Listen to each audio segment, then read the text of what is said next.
शिव पुराण विद्वेश्वर संहिता अध्याय 14वां अग्नि यज्ञ, देव यज्ञ और ब्रह्म यज्ञ का वर्णन। ऋषियों ने कहा, प्रभु अग्नि यज्ञ, देव यज्ञ और ब्रह्म यज्ञ का वर्णन करके हमें कृतार्थ करें। सूत जी बोले, महर्षियों, गृहस्थ पुरुषों के लिए प्रातः और सायंकाल अग्नि में 2 चावल और द्रव्य की आहुति ही अग्नि यज्ञ है। ब्रह्मचारियों के लिए समिधा का देना ही अग्नि यज्ञ है, अर्थात अग्नि में सामग्री की आहुति देना उनके लिए अग्नि यज्ञ है। द्विजों का जब तक विवाह न हो जाए उनके लिए अग्नि में समिधा की आहुति, व्रत तथा जाप करना ही अग्नि यज्ञ है। द्विजों, जिसने अग्नि को विसर्जित कर उसे अपनी आत्मा में स्थापित कर लिया है, ऐसे वानप्रस्थियों और सन्यासियों के लिए यही अग्नि यज्ञ है कि वे समय पर हितकर और पवित्र अन्न का भोजन कर लें। ब्राह्मणों, सायंकाल अग्नि के लिए दी हुई आहुति से संपत्ति की प्राप्ति होती है तथा प्रातःकाल सूर्य देव को दी हुई आहुति से आयु की वृद्धि होती है। दिन में अग्निदेव सूर्य में ही प्रविष्ट हो जाते हैं, अतः प्रातःकाल सूर्य को दी हुई आहुति अग्नि यज्ञ के समान ही होती है। इंद्र आदि समस्त देवताओं को प्राप्त करने के उद्देश्य से जो आहुति अग्नि में दी जाती है वह देव यज्ञ कहलाती है। लौकिक अग्नि में प्रतिष्ठित जो संस्कार निमित्तिक हवन कर्म है वह देवज्ञ है। देवताओं को प्रसन्न करने के लिए नियम से विधि पूर्वक किया गया यज्ञ ही देव यज्ञ है। वेदों के नित्य अध्ययन और स्वाध्याय को ब्रह्म यज्ञ कहते हैं। मनुष्य को देवताओं की तृप्ति के लिए प्रतिदिन ब्रह्म यज्ञ करना चाहिए। प्रातःकाल और सायंकाल को ही इसे किया जा सकता है। अग्नि के बिना देव यज्ञ कैसा होता है, इसे श्रद्धा और आदर से सुनो। सृष्टि के आरंभ में सर्वज्ञ और सर्वसमर्थ महादेव शिवजी ने समस्त लोकों के उपकार के लिए वारों की कल्पना की। भगवान शिव संसार रूपी रोग को दूर करने के लिए वैद्य हैं, सबके ज्ञाता और समस्त औषधियों के औषध हैं। भगवान शिव ने सबसे पहले अपने वार की रचना की जो आरोग्य प्रदान करने वाला है। तत्पश्चात अपनी माया शक्ति का वार बनाया जो संपत्ति प्रदान करने वाला है। जन्म काल में दुर्गतिग्रस्त बालक की रक्षा के लिए कुमार के वार की कल्पना की। आलस्य और पाप की निवृत्ति तथा समस्त लोगों का हित करने की इच्छा से लोक रक्षक भगवान विष्णु का वार बनाया। इसके बाद शिवजी ने पुष्टि और रक्षा के लिए आयुकर्ता त्रिलोक सृष्टा परमेष्टि ब्रह्मा का आयुष कारक वार बनाया। तीनों लोकों की वृद्धि के लिए पहले पुण्य पाप की रचना होने पर लोगों को शुभ फल देने वाले इंद्र और यम के वारों का निर्माण किया। ये वार भोग देने वाले तथा मृत्यु भय को दूर करने वाले हैं। इसके उपरांत भगवान शिव ने 7 ग्रहों को इस वारों का स्वामी निश्चित किया। ये सभी ग्रह नक्षत्र ज्योतिर्मय मंडल में प्रतिष्ठित हैं। शिव के वार के स्वामी सूर्य हैं। शक्ति संबंधी वार के स्वामी सोम, कुमार संबंधी वार के अधिपति मंगल, विष्णु वार के स्वामी बुध, ब्रह्मा जी के वार के स्वामी बृहस्पति, इंद्र वार के स्वामी शुक्र व यम वार के स्वामी शनि हैं। अपने अपने वार में की गई देवताओं की पूजा उनके फलों को देने वाली है।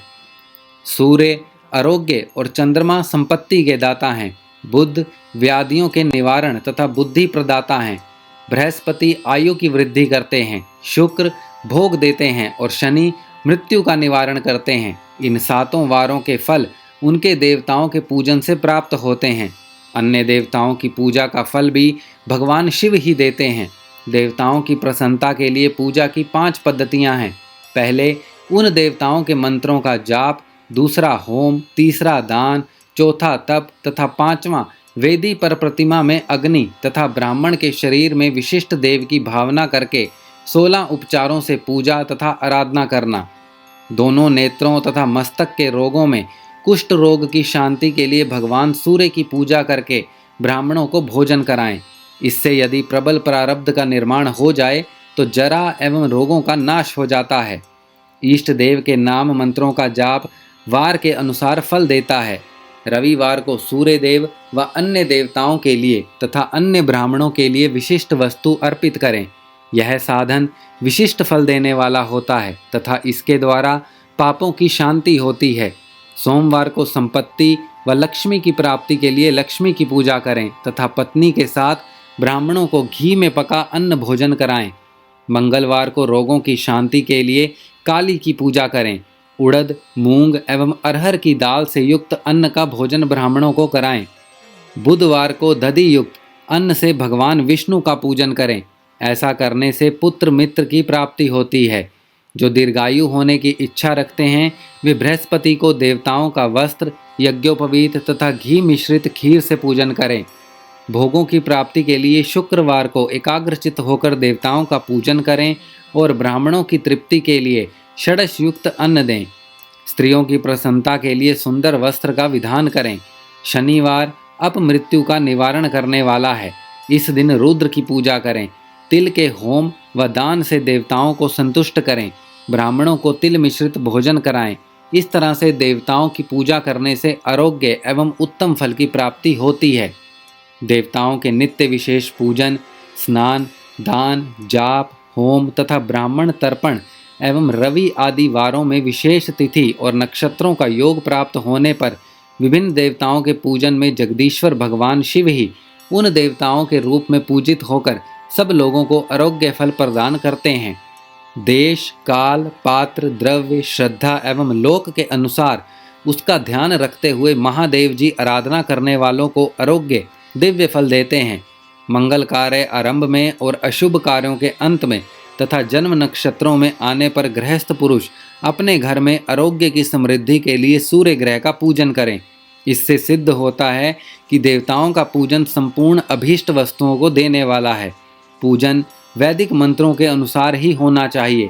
शुभ फल की इच्छा रखने वाले मनुष्यों को 7 दिन अपनी शक्ति के अनुसार देव पूजन करना चाहिए।